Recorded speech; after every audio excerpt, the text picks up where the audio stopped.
Hello, how the tech are you? One of these days I'm going to say that properly with the proper inflection, but apparently not today. Anyways, this is our weekly tech show on Echoplex Media. We talk about technology and tech news and some science stuff and whatever you feel like talking about related to in that general subject area. I'm historian Matt. I usually talk about some general tech news and science news. Today, it's a more science-ish news, but it's all, I do actually have some tech news today, so that's good. So what I'll be talking about today is we got images from the James Webb Space Telescope. The images came out like the day we recorded the last episode. So we're a little behind on that, but we'll cover what we have so far. I have a few images. I didn't go over all of them, but we got some good background images, background info on them. My second topic will be monkeypox. We have an update on that. It is not good. But hopefully there's some information everybody needs to know. So cover that again. And finally, some actual tech news. And in what probably sounds like the weirdest sentence in tech this week, it is Microsoft to provide ads for Netflix. And if that doesn't make any sense to you, then you're actually probably knowledgeable of tech stuff in general. So Dave.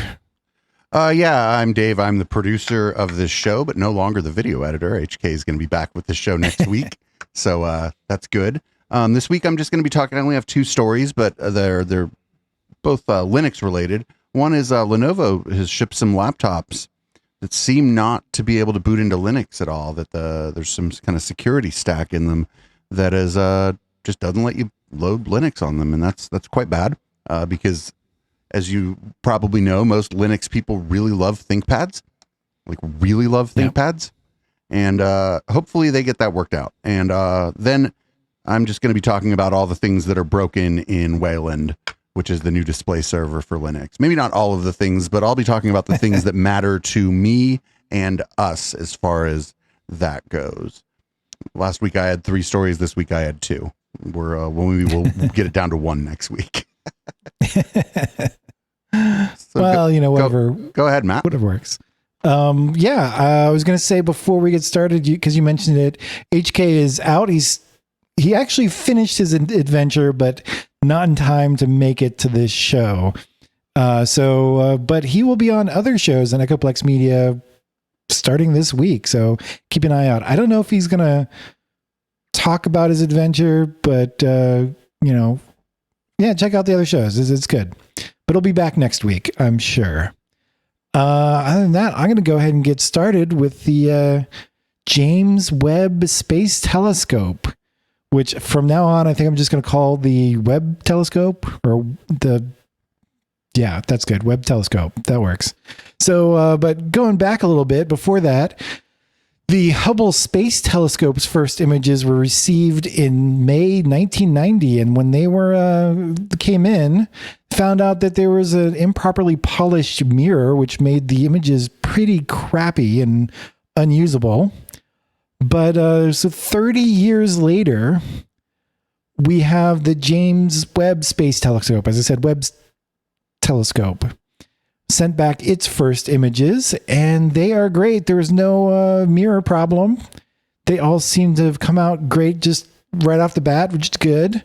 The Hubble telescope, they were able to fix the problem. They had to send people in space and do a spacewalk and fix it, and cost millions of dollars. And luckily, they didn't have to do that with this one. And the Webb telescope, it's been 30 years, and the technology has improved quite a bit. And we'll talk a little bit about what we're seeing. So the first image I have up, hopefully you guys can see it. I can't see what you guys can see right now. Anyways, this first image was released by President Joe Biden and Vice President Kamala Harris in a news conference. The president has a privilege of showing off the first images, even though it took 30 years to do. So he really didn't have a whole lot to do with with making the images, but I'm sure they supported it through their careers. Anyways, this first image, it is a very tiny speck of the night sky that's being imaged here, but it's very distant. But basically, it's the area of sky that is covered by a grain of sand if you held it at arm's length and you're a person on Earth. So just imagine picking up a grain of sand and holding it up to the sky. Grain of sands are so small, like your fingers kind of cover them. You can't even see it. But if you could actually see the grain of sand, or you held it just right, that's how much of the sky is in this first image. And basically, it's an image of a galaxy cluster known as, I'm just going to say the letters, SMACS 0723. SMAX, I don't know. That sounds like a good SMAX. Yeah. So galaxy cluster is a cluster of galaxies. So you have, all the way down at a solar system. Solar system is in a galaxy, and then galaxies can cluster together. They don't really form spirals or anything, but they're grouped together into a larger structure of space objects. This image it's looking at light that took 4.6 billion years to reach us. And basically that means that the closest stuff in this image, I think, except there's some stars that are bright in here that are actually in the Milky Way, kind of blocking the part of the image. But the rest of the stuff is at least 4.6 billion light years away. That's what we're imaging. And most of these are galaxies. And if you look closely at this image, you'll see some kind of streaking. Looks like there's galaxies that are streaking. They're kind of lines or curved lines across the image. And that's caused by gravitational lensing. And I think what's actually happening is the galaxy cluster itself is big enough that it's all the galaxies together are causing the lensing. I don't want to go into too much into detail, but basically gravity bends space, time, and it could cause this lensing effect with light, similar to how a lens works that's made out of glass. So that's pretty cool. And those lens galaxies are apparently even further away. I don't know how far they are away, but lensing is often used to see stuff even further than we can possibly see with the current technology.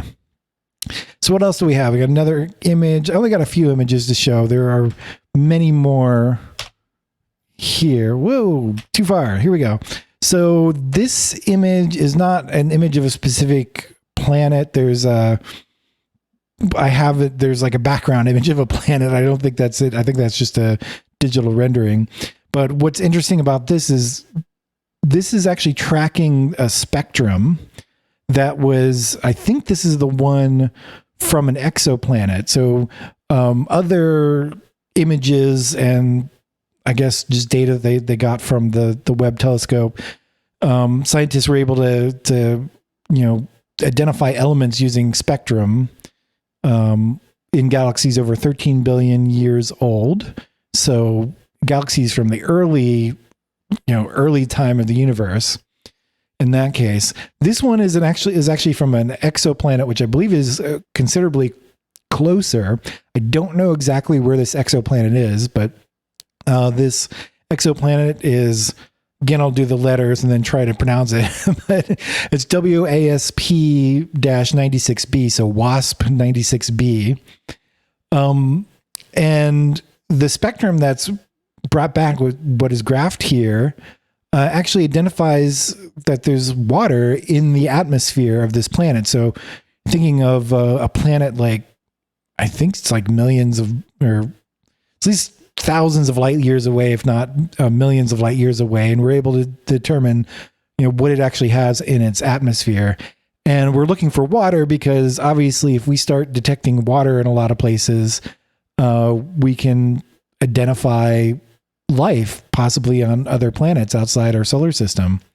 Now, this planet definitely we're pretty sure, I shouldn't say definitely, we're pretty sure it does not have any life on it, because we know it's a big planet. It's a gas giant, and it's certainly not habitable for any animals or plants that we know of. But it's interesting that we're able to determine that there's water on it, or water in its atmosphere. And then I've got another one, and this is an image of the Carina Nebula, and it's actually the edge of the nebula. It's not the whole nebula. And it's just a really cool image of a nebula. This edge, though, I don't think it's really obvious with our untrained eyes, but it's actually, there are stars being formed all throughout this nebula where the gases sort of coalesce and ignite when they, become big enough. But I'm sure scientists have lots of interesting stuff to find out in this image, but this is a very similar image to one taken by the Hubble Space Telescope. And if you look online somewhere, I think they have some comparisons.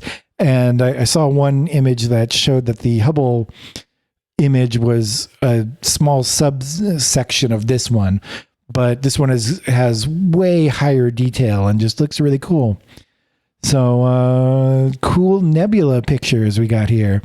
I'm sure in the future we'll be able to get cool prints to put up on our walls with all these interesting images. There's lots more that came out. Actually, there's at least 2 more different things pictured. I think multiple images of them. And I'm sure we'll have much more coming out in the future. But for now, that's all I got. Do you have any questions? No, that's just amazing. That last image was just fucking amazing. Techin' amazing. I'm sorry. It was techin' amazing. Yeah. Techin' amazing. Yeah, it was looking like the stuff from 13 billion years ago. I mean, that stuff might not even really be there anymore, or be there in its in the form we're seeing it. It's certainly changed, but some of it might just be gone for all we know. Yeah. That's really interesting. And I think like most people who study the matter think that the universe might only be 13 billion years old? It's about 14. So. Oh, okay. Yeah. But yeah, we're looking way back to the beginning of the universe type stuff. That's incredible. And like, it's just the fact that it's a part of the sky, like you said, that would be to the naked eye, a grain of sand held at arm's length. It's just the universe is just full of stuff. I mean, there's just so much stuff there. Yeah. It's amazing. It is I think we probably, scientists probably had ways before this to determine like that there was all that stuff out there, but being able to see it, it's just we're just so small. We're like nothing. Yeah. We're nothing. And the idea that there's no life out there, if every grain of sand has that much stuff in it, that's absurd. There has to be some life somewhere else. Hopefully we never meet them though, because they'll probably blow us up. They'll come here and they'll be like, oh, you guys are doing a really bad job at this planet thing. We're just going to go ahead and wipe you off the planet. Sorry. The cats can stay. They don't really have to, they don't really have to kill us or killing ourselves. So yeah, maybe they're just waiting it out. Maybe they want they want some beachfront property. They want some beachfront property and there'll be more of it. That's time. Or maybe less of it. I don't know how that works. But yeah, maybe they already know. Maybe they're like, no, that planet's in a bad neighborhood. Don't go there. But yeah, that stuff's amazing because even the images from the Hubble after they fixed it were just astonishing. And this thing's I don't even know how many orders of magnitude better or how many orders of magnitude finer the detail is or whatever. But I know the images are just unreal. The before, a lot of the nebulas, some of the images we would see of nebulas, I believe, were artist renderings, and I don't think some of the artist renderings we've seen of nebulas have done them any justice, and certainly none of the pictures we've seen of nebulas before are as detailed as the image you showed of the nebula at the end. That's one of the most amazing images I've ever seen. Yeah, and I really suggest. I didn't have time to put this together, but I really suggest everybody listening and or even watching on YouTube to go look up particularly the Carina Nebula that the Hubble took and compare the images. And it's like you see the Hubble one and it looks amazing, and then you look at the Webb one and there's just so much more detail. It looks like the Hubble one is fuzzy, like it's out of focus or something, and you just don't even realize it when you first see it. So it's like when you look at an old TV show that you never really thought was fuzzy, and then now you look at it on a 4K TV, you're like, oh, the resolution's quite bad. Right, exactly. Yeah. So that's all I got for that, the Webb telescope. I want to move on to less fun info, but I do not have images for this. It's probably a good thing, except for the one that I guess they have on the article. But monkeypox in the U.S. So monkeypox cases in the U.S. hit 1,470. It's quite a jump from the last time we heard about it. And it continues to spread among the community. And unfortunately, there is a shortage of vaccines with this one. Seems like kind of a repeat of another outbreak we've know and have lived with for a while. But anyways, worldwide, just as a comparison, worldwide, there's a little under 13,000 cases in multiple countries. I think Spain has the most, and there's a couple other countries that have in Europe that have big outbreaks. Even though it originated in Africa, I don't know if they're bigger. There doesn't seem to be bigger outbreaks in Africa for whatever reason. Anyways, the reasons for the uptick in the U.S. Is not entirely just that it's been spreading, but mostly that it's been spreading. But the CDC has streamlined the reporting process. So we're probably getting more reports of monkeypox as people become more aware and the reporting becomes more streamlined. Also, there is about a 3-week incubation period before symptoms appear. So we're likely seeing cases from earlier in the U.S. outbreak are actually showing up and people are getting tested for it. And then finally, of course, with testing, the CDC has expanded testing capacity, and we've gone from a max of 6,000 to 70,000 tests that can be processed per week. Forgot to put that on my notes, but it's per week. And they did this by basically adding commercial labs where previously only a small network of CDC labs had testing capabilities.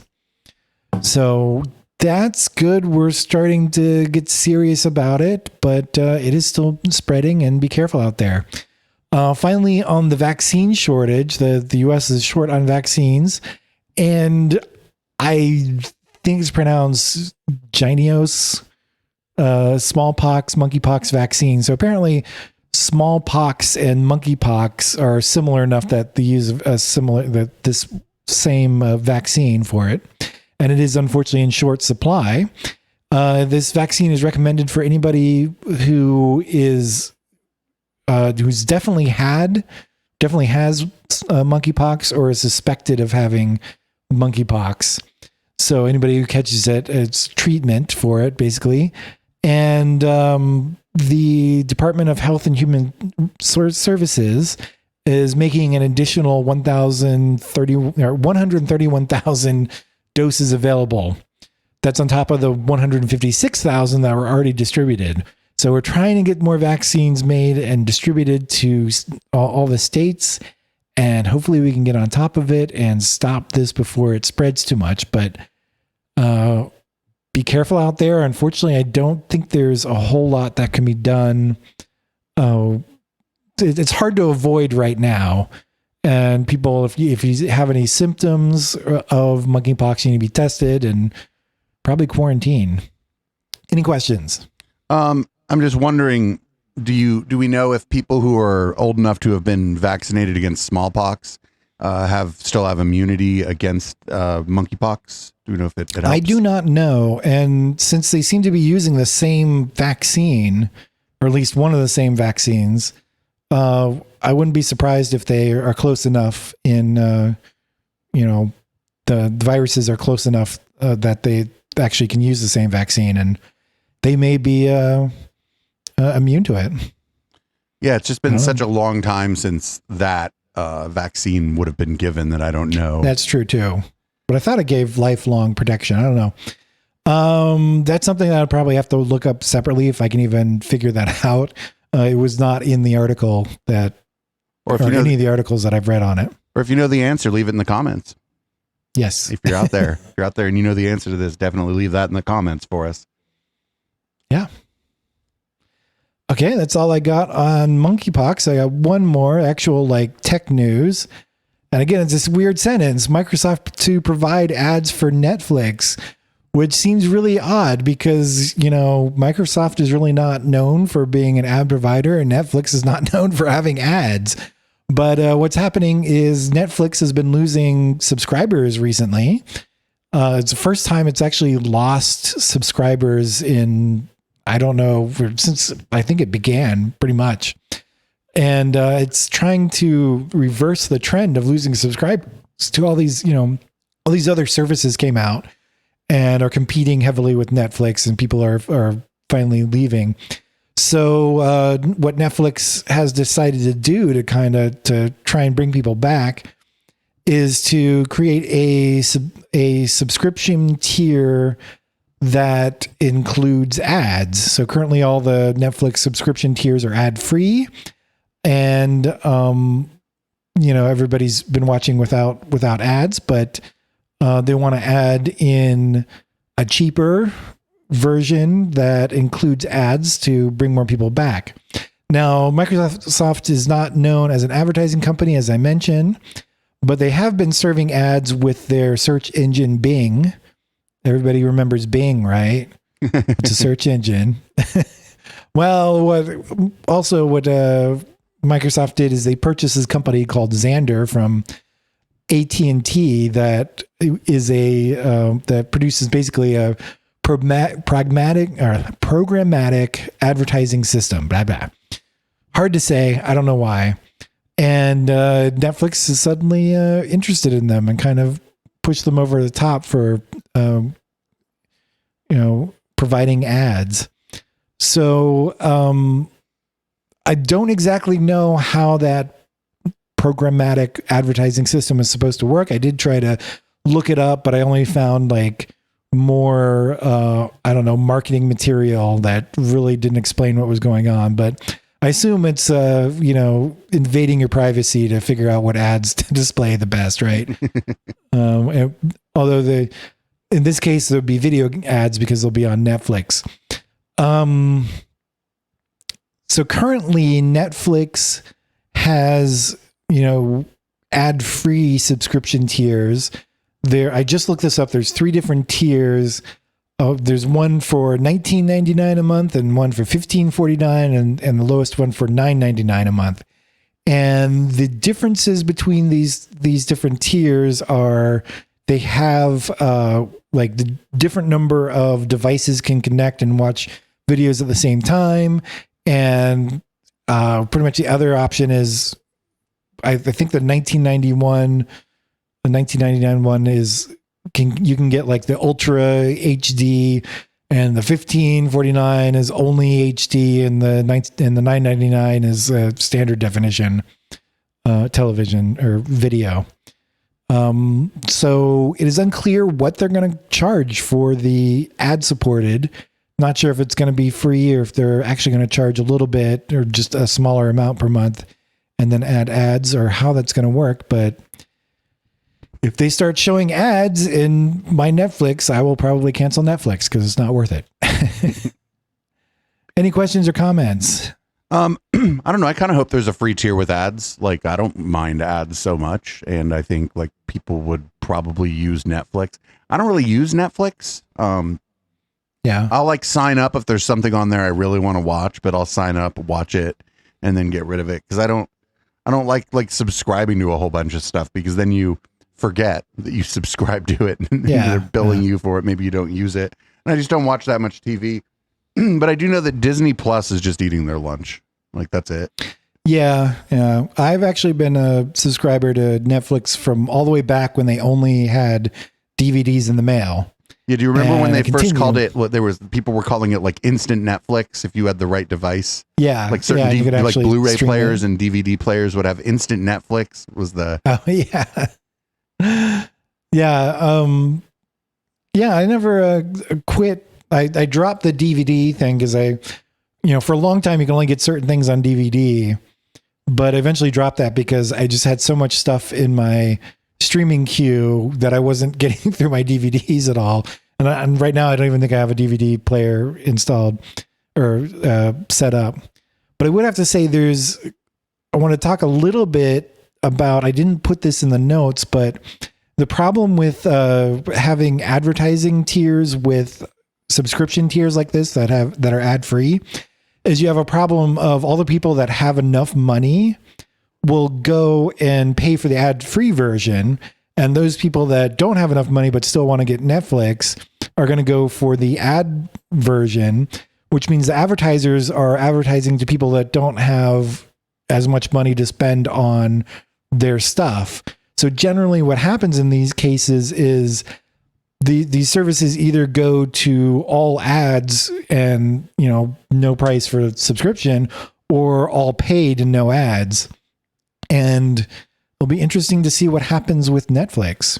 Because, that's an issue that came up with Google. You used to be able to pay to, they never did it completely ad free, but you could pay to reduce the number of ads on on AdSense and search ads and stuff.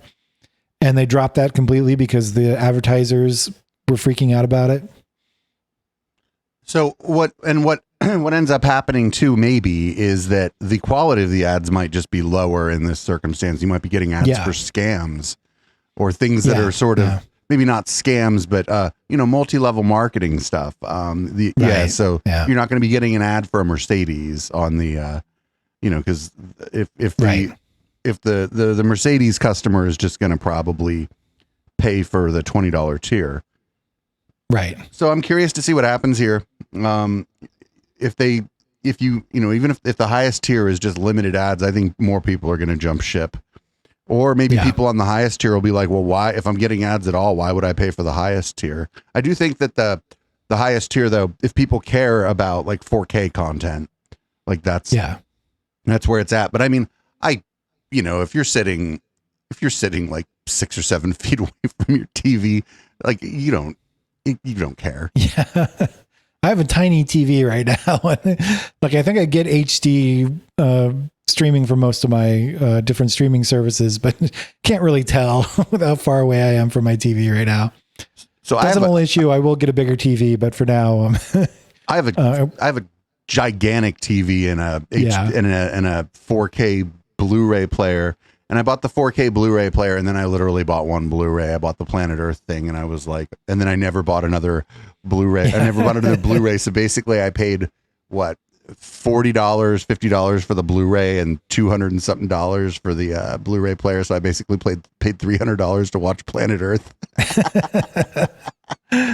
Yeah, I mean, now with the streaming services pushing a lot of HD and Ultra HD. And 4K video, like, it's not worth it to have the Blu-ray anymore. I mean, if you really care about quality, like physical media is the best, because the codec is going to be a lot different versus going over the internet. But I think that might change too as more and more people get fiber. They might be able to just not uncompressed, but compressions similar to what's on a Blu-ray. Because I know the 4K stuff I can see it like on Netflix. The 4K stuff, it doesn't look as good. It's I think it's resolution's there, but the dynamic range isn't quite like what I have on the Blu-ray. Either that, or they just cranked the HDR up on the Blu-ray for Planet Earth, and nothing actually looks like that, which is, I think, quite possible too. Yeah. Cool. Well, that's unfortunate, but they're gonna have to do something, because otherwise they're just gonna keep losing customers. and getting smaller. But then in the end, like, is it really the end of the world if Netflix is, 2/3 of its size? Yeah. And still providing content, employing people, and you know what I mean? The shareholders hate that stuff, but is it the end of the world? I don't think it is. Like, no, I don't think it is, but I do like a lot of the content that Netflix had. So yeah, I do want them to keep going. I mean, I just caught up with Stranger Things. It looks like they're to keep going with that. So I heard they're doing, they're like leaning kind of hard into the Satanic Panic this season. Yeah, they did. That's yeah, cool. It was actually pretty good. I was impressed with it. There definitely was Satanic Panic going on. Yeah, I never really was interested in it, but that I may pick up a Netflix subscription just to kind of check out this season, because a lot of people told me that, because I have an interest in the Satanic Panic, that I'd like the current season of Stranger Things, even if the show itself isn't really my thing.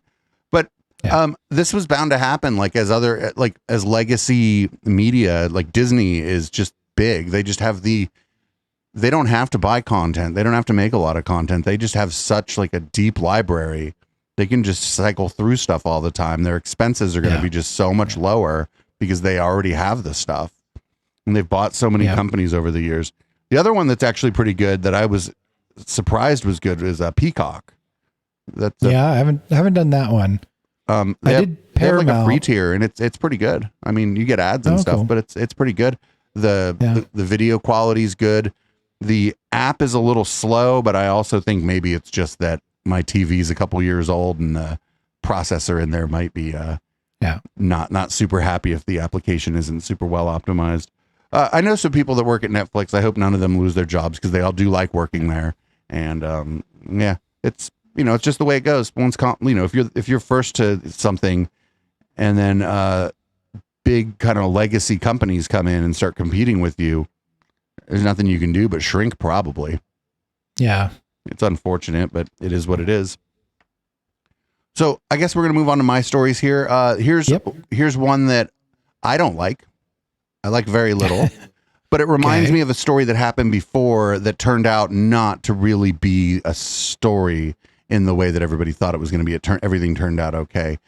So Lenovo has shipped some laptops that default to Windows only boot, like the UEFI type system in there isn't letting people boot in like Linux at all. Wow.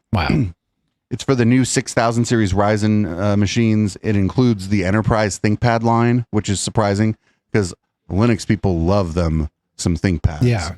Like absolutely, like Linux people all just love ThinkPads. So the way it works now is most UEFI systems for x86 and x64 or whatever that support Secure Boot trust two certificate authorities. There's the Microsoft Windows Production PCA, and that's the one for Windows build specifically. But then there's the Microsoft Corporation UEFI CA, that's a certificate authority. This is used by Microsoft to sign non-Windows UEFI binaries, including built-in drivers for hardware that needs to work in a UEFI environment, like GPUs and network cards, and bootloaders for Linux. This thing that is being sent or being put together by Microsoft is called Secure Core, and it seems like it's going to disable that second one, and thus not allowing the bootloader to run anything but Windows. The thing is, we went through this before when Secure Boot first came out, and everybody was saying the same thing. And there were some machines when Secure Boot first came out that were either impossible to boot into Linux, or you had to turn off UEFI entirely and go into legacy boot mode. And that ended up not really being a problem long term, and I'm hoping that that's the case here, because as people, especially with Windows 11 and all of its requirements for your hardware, there's people who are going to just switch to Linux because it works, and because most people spend their day in a browser. So it's weird. And I don't know, Microsoft is, they have a Windows subsystem for Linux or Linux subsystem for Windows. They've been contributing to the Linux kernel. They've been doing all this stuff. So I don't think this is nefarious or anything. And I think that maybe Lenovo is the culprit here, and maybe Lenovo will patch their firmware or whatever. I know that you are a part-time Linux user. Yep. Have you ever had a ThinkPad and run Linux on it? I have not had a ThinkPad in like forever. And I don't even remember when I had it. Because I think I had it for work or something that I had Linux on it. Yeah, it's just such a weird thing for Lenovo because that's like it's not a huge market. You know, Linux is like 2 to 3% of the computer market or the operating system market, but those are like diehard people who will pay the extra money for like the enterprise machine. Yeah. Because like spec for spec, if you buy like a non-ThinkPad Lenovo or whatever, you get a cheaper machine, but Linux users will just pay the extra. Yeah. For the enterprise machine because we know that all the components are going to work and that it's going to work great with Linux. And it turns out that some of these Ryzen machines that are coming out aren't going to work with Linux. Like I said, I hope that Lenovo just runs a firmware patch and this is all just much ado about nothing. And that when this, what is this called again here? This is Secured Core comes out, that it allows for signing of non-Windows binaries, because that would be pretty messed up for Microsoft to do. And it doesn't fit in with their current trajectory. Basically, once Satya Nadella took over, I think that's how you say his name, they stopped hating Linux because Steve Ballmer hated Linux for whatever reason. He called it communism. And so once the new guy took over, they became more friendly to the Linux community, and they actually are allowing you to run Linux apps inside of Windows through their Linux subsystem for Windows. And it's been a pretty abrupt turn. And I think that what we're looking at here is a flash in the pan. I hope it's a flash in the pan. And I think it would be like, I think Lenovo will have a lot of very angry people if they don't fix this. Yeah. Like a lot of, because I would just buy, I would know, like I wouldn't, I mean, I keep up on the news, but if I was just looking for a ThinkPad right now, I'd probably be trying to buy one with the new Ryzen processor. And I'd get it and I wouldn't boot Linux and I'd return it. And so my next story is just real quick, Wayland. This is an article by Probo No PD on GitHub. And there's some problems with Wayland. Wayland is a display server for Linux that's replacing, or supposed to be replacing, the Xorg server. The Xorg server is so old, and there's some things in it that just can't really be modernized in the way that people would like. Okay. But the problem with Wayland is that stuff that I need doesn't work. The most important one is that screen sharing and recording is kind of broken. That's kind of important. I can't run Wayland in OBS, right? Yeah. Well, I could, but OBS, like on their website, it says they don't support Wayland. You can't do screen sharing. You can't do, just bring up a browser window or anything into OBS. And that's pretty bad, but it's also like affecting people that are trying to do screen sharing in Zoom, Discord, all these apps where people do screen sharing. And that's really broken. And I think they need to fix that. And the other annoyance for me is that the Redshift doesn't work.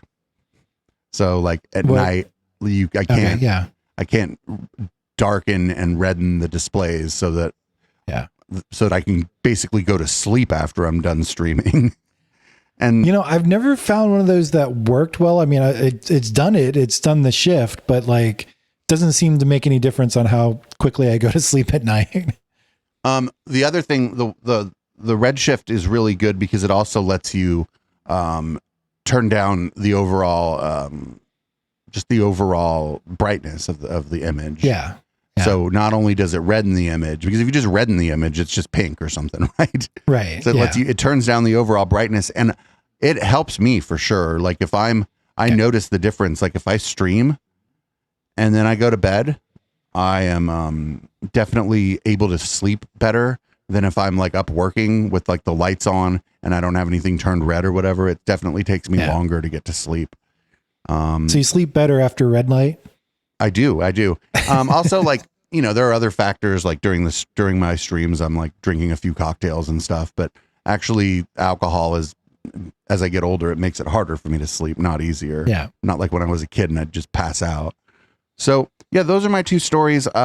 The second one is just some guy's rant about it, and the link will be in the show notes down there on YouTube. And that's been How the Tech Are You.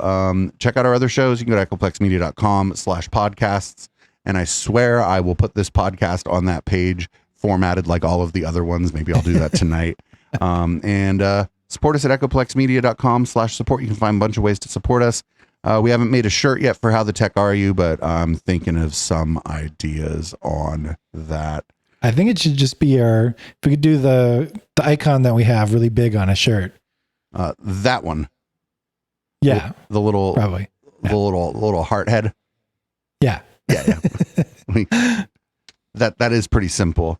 So yeah, anyway, help us out. We're moving studios, so money is good for that. Thanks for joining me for the show, Matt. Thanks for doing most of the work for the show prep.